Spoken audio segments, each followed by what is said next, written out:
여러분 안녕하셨습니까? 양영태 TV의 양영태입니다. 오늘은 2025년 11월 25일입니다. 참 놀라운 소식입니다. 이건 이 한덕수 전 총리가 헌재에서 위증했다는 것을 시인했습니다. 계엄 선포문을 미리 받았었다라는 탄핵의 핵심 근거를 뒤흔드는 충격 발언이 나온 셈입니다. 다시 말하자면 내란 방조 혐의로 재판에 넘겨진 한덕수 전 총리가 헌법재판소 증언에서 위증을 했다. 이렇게 법정에서 직접 인정했습니다.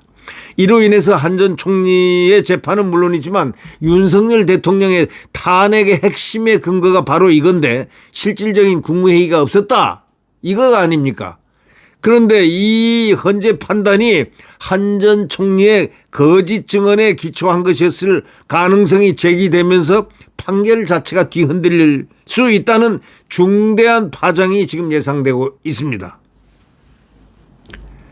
서울중앙지법 형사합의 33부 재판장 이진관에서 24일 열린 공판에서 한 전 총리는 특검팀 추궁에 대통령실로부터 받은 문건을 파쇄한 것이 적절하지 못하다고 생각해서 위증한 게 맞느냐 하는 질문에 네, 제가 헌재에서 위증했다 이렇게 답을 했습니다. 한 전 총리는 지난해 헌법재판소 탄핵심판 당시에 계엄 선포문을 인지하지 못했다는 취지로 증언을 했지만 이번 재판에서는 계엄 선포문을 실제로 받아보고 국무위원들과 공유한 사실을 인정했습니다. 이렇게 되면 윤석열 대통령의 탄핵 심판 자체가 문제가 됩니다. 그 근거가 탄핵이 된 근거가 바로 국무회의를 열지 않았다. 혼자서 독단으로 했다.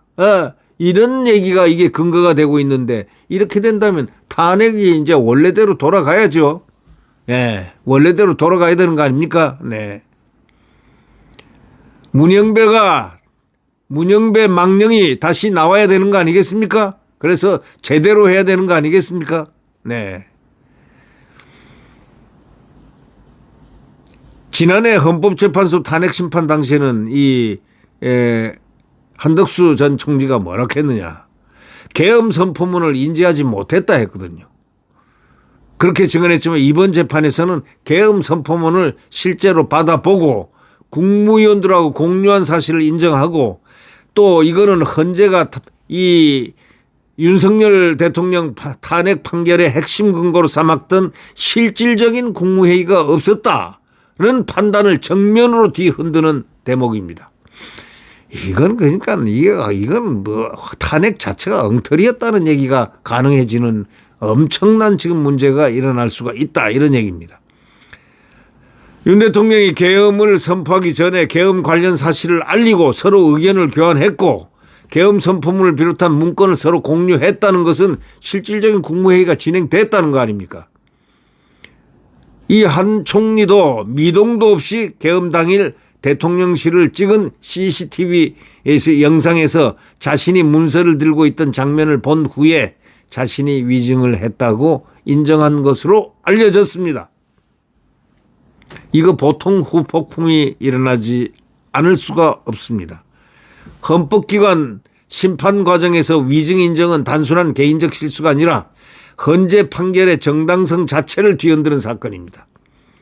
특히 윤 대통령의 탄핵의 핵심 포인트가 뭐냐? 국무회의 개최 여부가 다시 논란의 중심했습니다.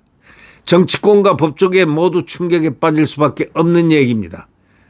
재판부는 오는 26일 결심 공판을 열고 검찰의 구형과 한 전 총리 측의 최후 진술을 들은 뒤 내년 1월 말 선고를 내릴 예정입니다.